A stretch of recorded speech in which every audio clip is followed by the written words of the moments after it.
The first warrant was served on September 11th of 2001, but was postponed.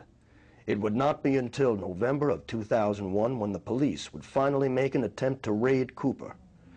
Cooper's broadcasts at this time had already been looking into the federal government's compliance in the events of 9/11.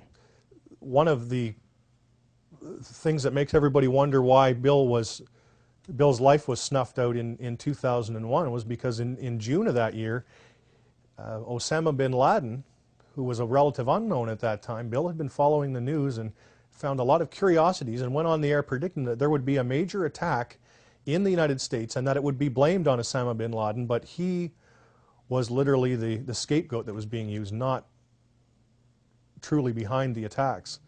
So that, I mean, just a few months before the events of September 11th, and then of course Bill's life cut short shortly thereafter. Supposedly, a CNN reporter found Osama bin Laden, took a television camera crew with him, went into Osama bin Laden's hideout, interviewed him and his top leadership, and he came out and told everybody, within 3 weeks, Osama bin Laden is going to attack the United States and Israel. Now, don't you think that's kind of strange, folks? You see, because the largest intelligence apparatus in the world, with the biggest budget in the history of the world, has been looking for Osama bin Laden for years and years and years, and can't find him.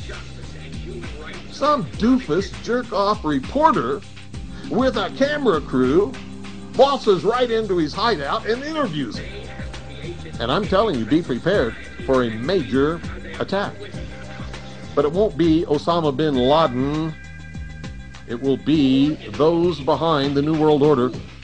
I wonder what Osama bin Laden's targets are supposed to be. And if they don't, if this doesn't materialize in the next 2 or 3 weeks, it will eventually materialize because they haven't succeeded in getting the guns out of the hands of the American people, nor have they succeeded in taking our freedoms away. And so I can tell you with a certainty, they must do something terrible in order to stop this backlash and regain the sympathy of the mass herds of sheeple out there.